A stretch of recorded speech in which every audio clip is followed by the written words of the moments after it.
Hey out there, YouTube. I want to talk about another one of my stable of Spyderco knives. Tonight, I'm going to talk about the Paramilitary 2. This is without a doubt this is the knife that just keeps getting into my pocket. I can't find a way to keep it out of my pocket because what ends up happening is let's say I feel like carrying the Boker key home. And I carry it for a day, and then I get kind of tired of carrying that one, and I tell myself, all right, tomorrow I want to carry the CRKT Amicus. And then I get up in the morning the next day, and I think, damn, I don't really want to carry that one today. And then I grab this bad boy, and I do that, and I feel the power of Grayskull, or the power of Christ compels me, or something, and then it's in my pocket. It's in my pocket all day for the next 3 days. So, then I realized I hadn't talked about my Paramilitary 2 yet. So here we are. We're going to talk about the Paramilitary 2. I actually have two variants of the Paramilitary 2. Obviously, one with the Emerson Wave feature.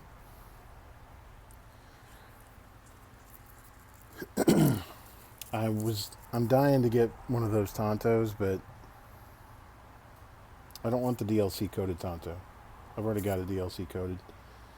I want a satin finish one. And I've just got my fingers crossed that they're going to come out with one before they give up on it. So, let's talk about the Paramilitary 2. The version I have, both S30V, G10, these are Aramis Akhmadov scales, by the way. And the hardware is I got it on eBay, it's Uncle Matt's. So I got the back spacer, the fancy pants pocket clip, all the body screws, they're all that light blue.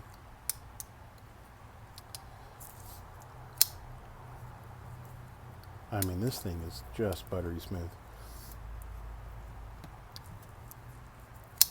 So, I will say about these, they have the same stock thickness, supposedly. They are basically the same in every way except for the grind. This has what do they call it? Not a chisel grind. I am completely drawing a blank on what they call this grind. This has the standard Spyderco full flat grind. This has, I forget what they call it, cheetah grind, chisel grind, some kind of grind. I think it's chisel grind. Is that right? I don't know. They are both coming in at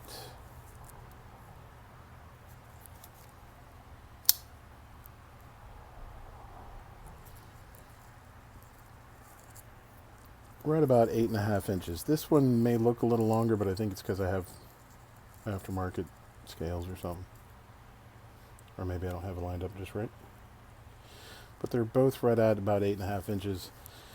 Both with 3.5 inch blade length and both with about 3.25 inch cutting edge.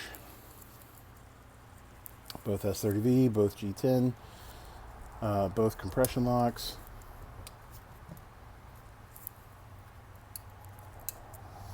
The different grind on this actually gives it substantially more blade weight so that it drops a lot faster, and I'm sure it's going to weigh different. That, and it's got fancy pants back spacer and scale and everything else.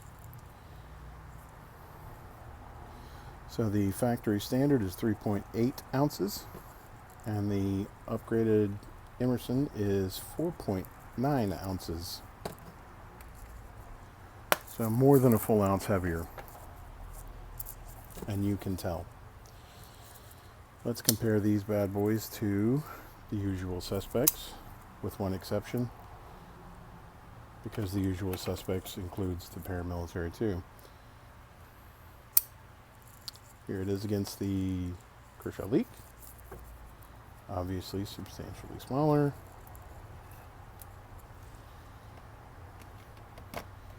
Here it is against the Benchmade Bug Out. Still smaller. Here it is against the Tenacious, which, like the Mannix 2, was a very good size comparison.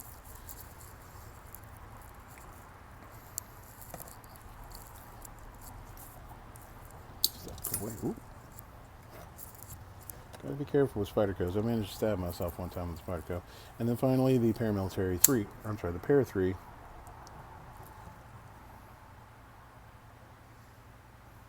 So a little shorter in the scale and in blade, as one would expect from a knife that is supposed to be smaller.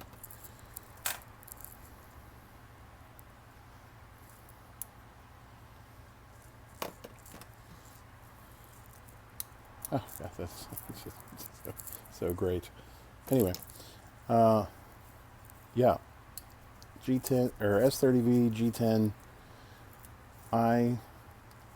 I love these knives.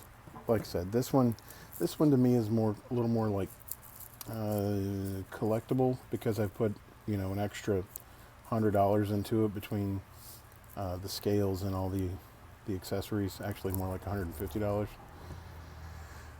And because it's a limited run, being the Emerson Wave, this one gets attention in the pocket all the time. I mean,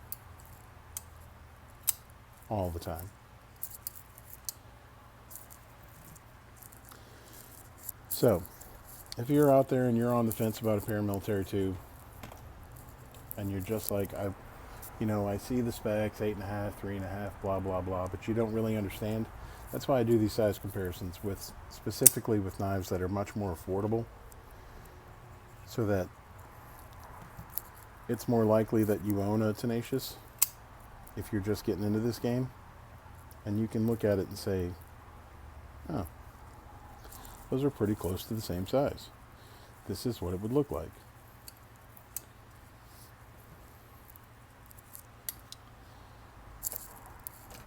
But if you're on the fence, I recognize that Spyderco is not the cheapest brand out there and that the prices just went up, but this is one of those knives that, much like a Griptilian, a Bug Out, 940, which I don't have yet,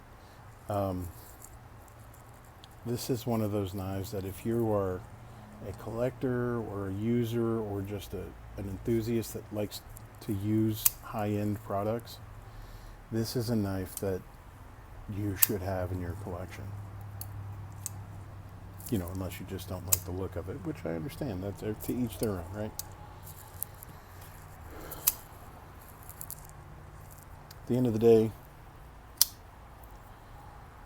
Spyderco Paramilitary 2, I will get at some point the Tonto variant. I actually do have another one of these that I'm gonna dress up differently. I'll probably make it match this, just so that I have like a match set, because I'm super dorky like that. But at the end of the day, Spyderco Paramilitary 2 is a fantastic knife, highly recommendable. Phosphor bronze washers. The compression lock is a brilliant design that I absolutely love, and I think everyone should go out and get one. If you guys have any comments or questions, leave them down in the comments section below, and y'all have a great night.